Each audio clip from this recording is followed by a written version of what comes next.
Bonjour, je suis vraiment heureuse d'être ici à Séoul. C'est 4 ou 5 fois qu'il arrive déjà ici et c'est une très belle expérience dans cette très belle région.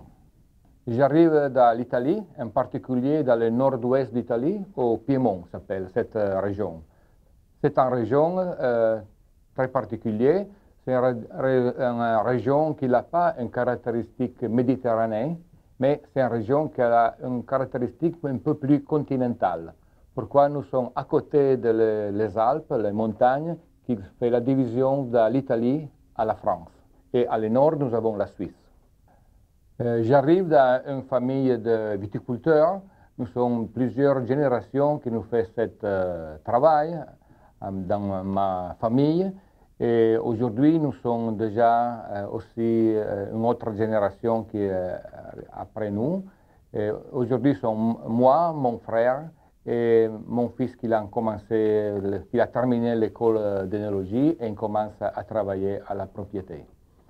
La plupart de l'activité principale de notre domaine, il est la production de raisins et la production de vin.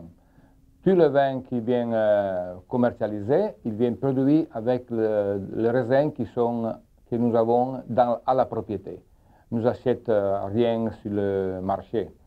Et la région il est particulièrement intéressante. Pourquoi?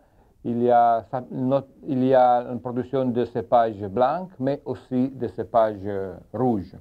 Les blancs, en particulier, ils sont des cépages autochtones. Un s'appelle Arnaise et l'autre, aussi intéressant, s'appelle Favorita. Pour le cépage rouge, le principal, c'est le Nebbiolo. Le Nebbiolo, c'est le cépage plus fameux que nous avons au Piémont. On pense de l'Italie. Il y a différentes dénominations surtout la région du Piémont. Et dans la région du sud du Piémont en particulier, il y a une autre région qui s'appelle Roero. Puis il y a la région du Barolo et la région du Barbaresco. Ceci sont les 3 dénominations qu'il y a la DOCG pour le cépage Nebbiolo dans le sud du Piémont. Et ce cépage, il donnait des vins per consommateur un peu particulier. Alors, le Nebbiolo, c'est un cépage particulier qui donnait des vins aussi particuliers. Ils sont vins pas faciles, ils sont vins agressifs, des vins riches de tanins, de vins qu'il est nécessaire que le consommateur il est déjà mûr. Pas tout le consommateur qui commence à boire le vin, c'est mieux qu'il ne sait pas à déguster. On commence à boire le Nebbiolo. Le consommateur typique d'un vin qui arrive dans le cépage Nebbiolo, c'est un consommateur qui connaît déjà bien le vin de le monde entier et qui aime les sensations un peu particulières, un peu plus fortes. Et la fortune de notre région est d'avoir des vins blancs et des vins rouges. Et ceci, c'est une très bonne chose pour le mariage avec les plats. La gastronomie du Piémont, c'est vraiment riche. C'est une gastronomie qui a un peu d'influence de la France. Et le Piémont, c'est la région en Italie où il y a le plus grand consum d'un ingrédient particulier qui est l'ail. Il est aussi fameux ici en Corée. Pourquoi? Le plat principal du Piémont s'appelle bagna cauda, qui est une sauce qui est faite avec de l'huile d'olive, d'anchois et d'ail. C'est une sauce particulière que normalement c'est à manger à l'hiver avec les légumes de la saison.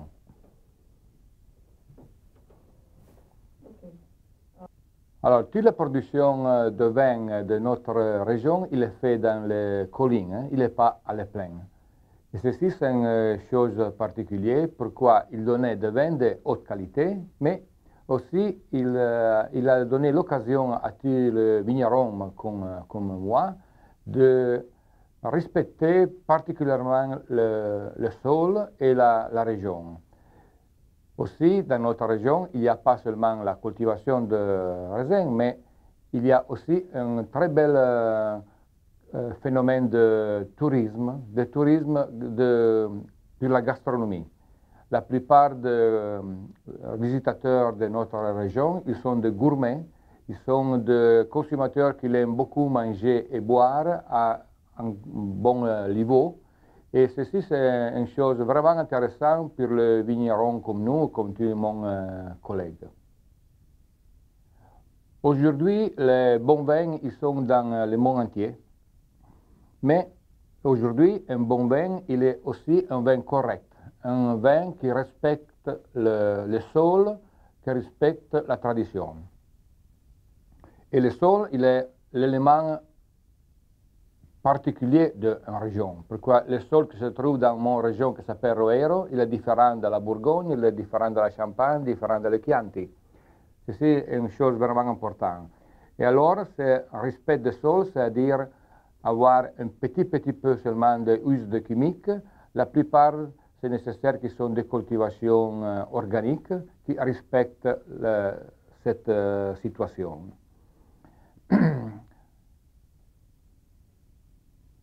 Alors, en particulier, le Roero, il a un sol d'origine maritime. Alors, nous avons beaucoup de sable dans les vignobles.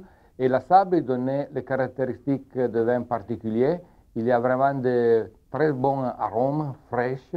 Et les vins, ils ne sont pas trop agressifs, ne sont pas de vins gros, mais sont de vins fins, de vins élégants. Ceci, c'est la caractéristique principale du vin du Roero, pour le vin blanc et pour le vin rouge. Cette situation de production dans les collines, il est aussi une bonne chose dans des millésimes comme ceci ou l'année passée, où la production de la plupart des vignobles d'Europe, ils sont gelés.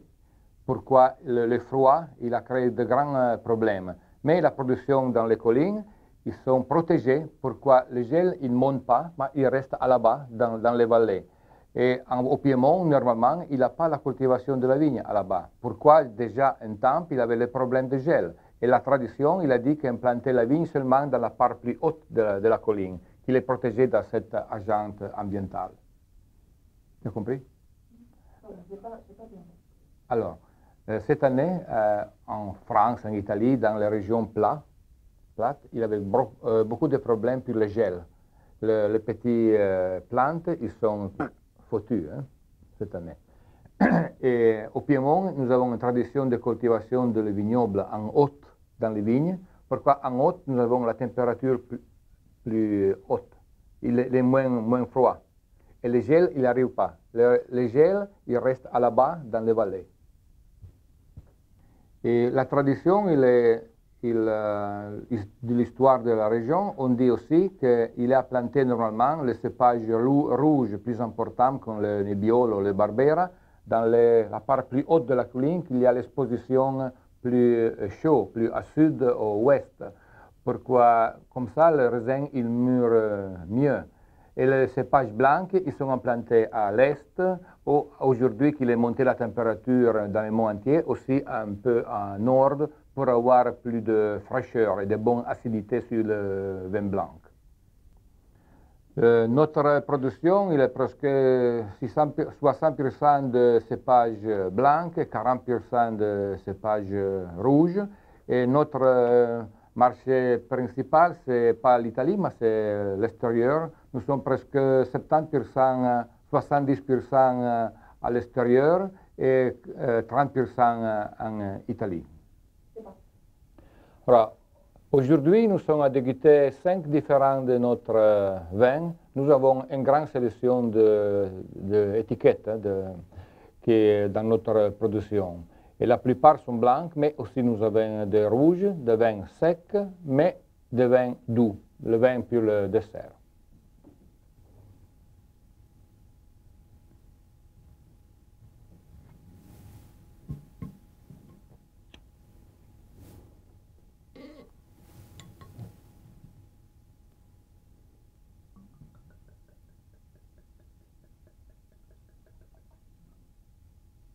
Alors, nous sommes à déguster ce vin qui s'appelle Tre Uve. Tre Uve, c'est-à-dire 3 raisins différents.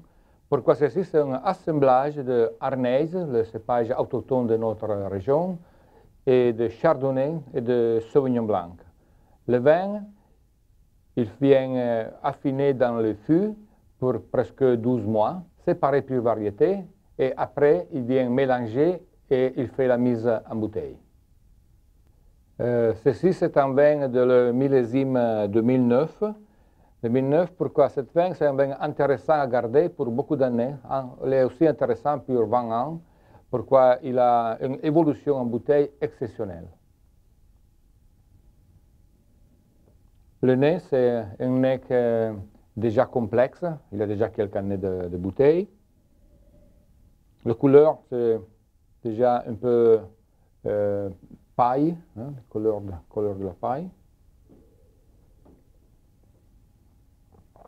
Le vin, il est riche, il est rond, pourquoi il est resté 12 mois sur lit. Et ceci, c'est une chose vraiment intéressante pour donner de rondeur à le vin. C'est un vin exceptionnel à boire avec la pâte, aussi avec de poisson grillé. Ça va très bien, pourquoi c'est un vin qui a beaucoup de caractère. Alors, l'inspiration pour la production de l'étiquette, c'est pourquoi une fois le vin au Piémont, la plupart, il est à boire dans les osteriers. Osteriers, ils sont un peu comme les bars à vin aujourd'hui, et où les hommes seulement, pas les femmes, j'allais pour jouer à la carte et pour déguster le vin.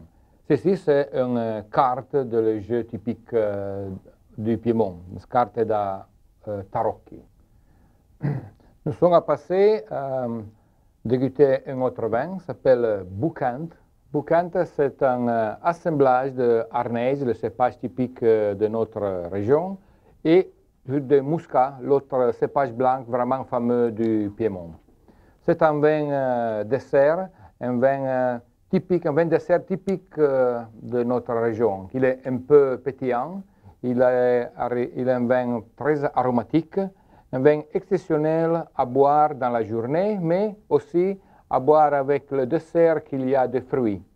Ceci, c'est une très belle habitude qu'il y a dans notre région de boire des vins comme ça avec le dessert. Il est, comme j'avais dit, un peu pétillant. Il est clair, parce que ceci, c'est le vin de 2016. Ceci, c'est un vin qui de remembrer le raisin et pas le vin. Hein. Pourquoi il a seulement 5% d'alcool et encore 12-13% de sucre résiduel du raisin. Les arômes sont vraiment intenses, aromatiques, de fruits. C'est vraiment un plaisir pour le nez. Hein.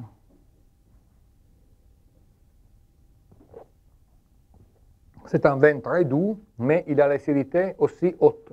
Alors en bouche, il est vraiment élégant, ce n'est pas lourd, ce n'est pas un vin difficile à boire. L'étiquette, c'est un peu différent de notre ligne. Hein. Pourquoi ceci, c'est un cadeau d'un artiste de la Suisse qui a donné 3 différents tableaux. Et nous avons fait cette étiquette.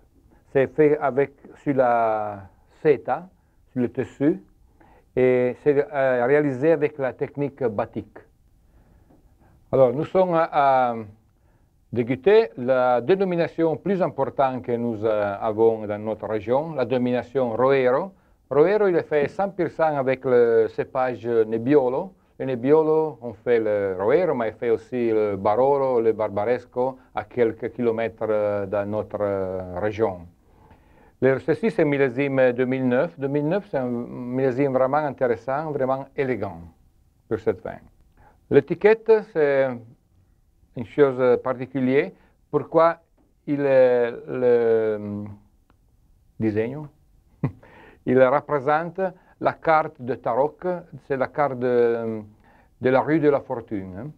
Pourquoi la route, c'est la symbologie aussi de le comte Roero, de la famille noble de notre région. Et ceci, s'il tourne bien ou tourne mal, c'est yin-yang, c'est à dire. Cette vin, il est resté presque 24 mois dans le fût. de chêne. La plupart fûts qui sont déjà à la secondième vin. Alors le vin, il n'est pas trop boisé. Pourquoi cette vin, il est basé sur l'équilibre, sur l'élégance. La couleur, c'est une couleur très belle, un peu pas rouge, mais orange. La pigmentation du Nebbiolo, c'est orange. Le nez, il est très fin, très élégant. C'est un vin exceptionnel à marier avec des plats qui sont fins. S'il est dégusté à température plus basse, il va bien aussi avec des poissons, mais spécial avec de viande blanche, avec le poulet, il est exceptionnel.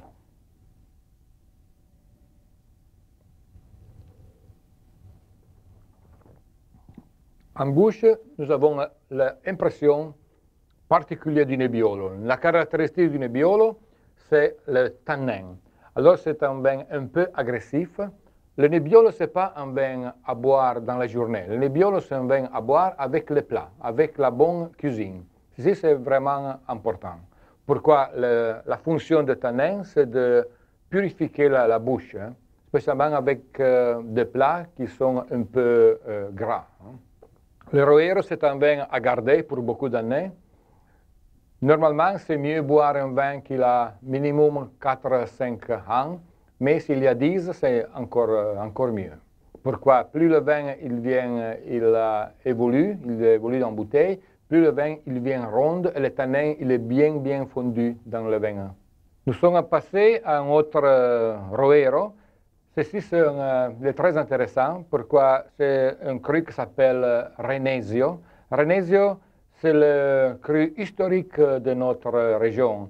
Les plus vieux informations dans l'histoire de cépages, de la cultivation de cépages dans notre région, il arrive la plupart de cette propriété, parce que ceci c'est la propriété de la vieille famille Roero. Et dans de cette famille, il a écrit toutes les informations. Et nous arrivons fin à 1300. 1300 sont les premières informations qui parlent de cépages Nebbiolo dans toute la région de Alba.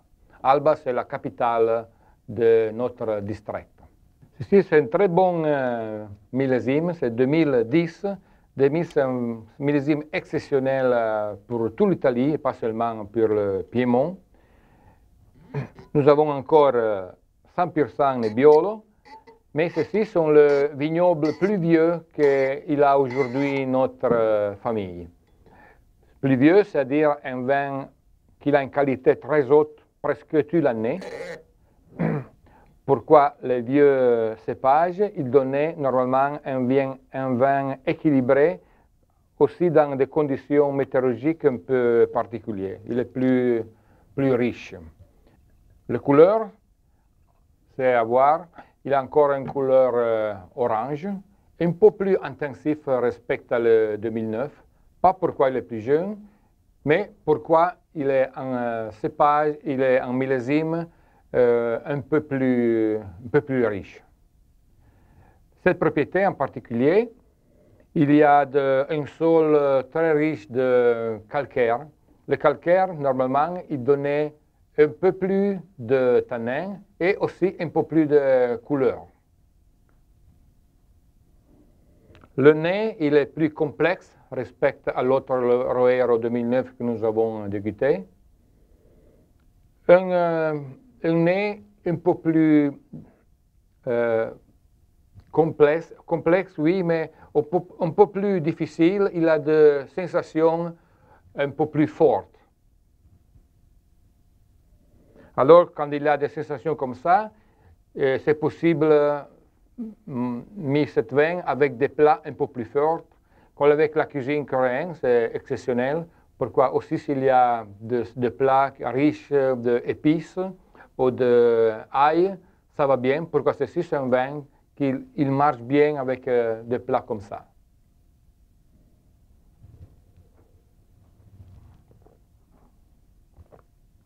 En bouche, le tanin il est plus encore bien évident. Pourquoi ceci, c'est un vin de 2010, mais c'est encore un baby. c'est un vin qui a encore 20-30 années de possibilités de conservation à la cave. Tous notre vins rouges, ils sont élevés pour minimum 24 mois dans le fût, mais cette typologie, il arrive aussi à 36 mois dans le fût. Quand nous avons un élevage très long dans le fût, c'est nécessaire aussi un élevage minimum de 3-4 années en bouteille. Pourquoi comme ça, nous avons un peu la finesse dans le verre. Alors, nous sommes arrivés à les derniers vins.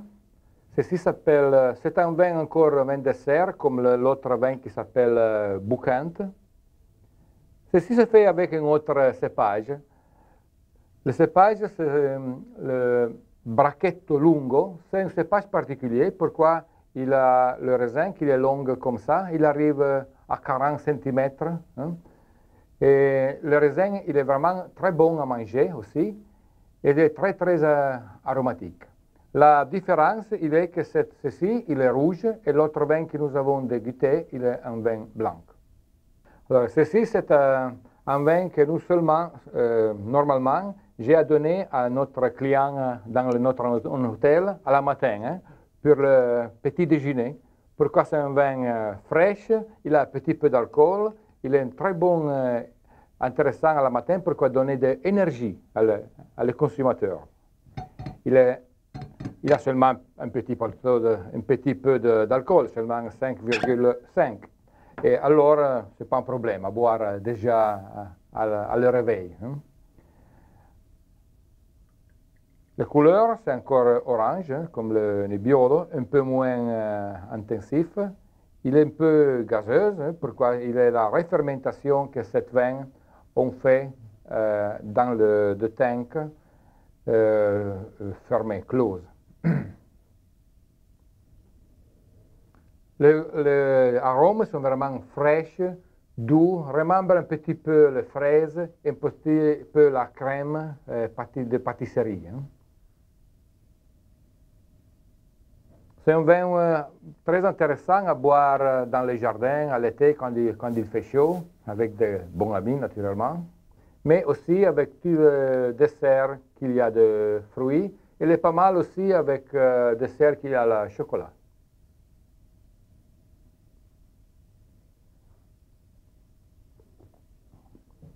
En bouche, entre bien, il est rond, mais il a aussi un peu de longueur.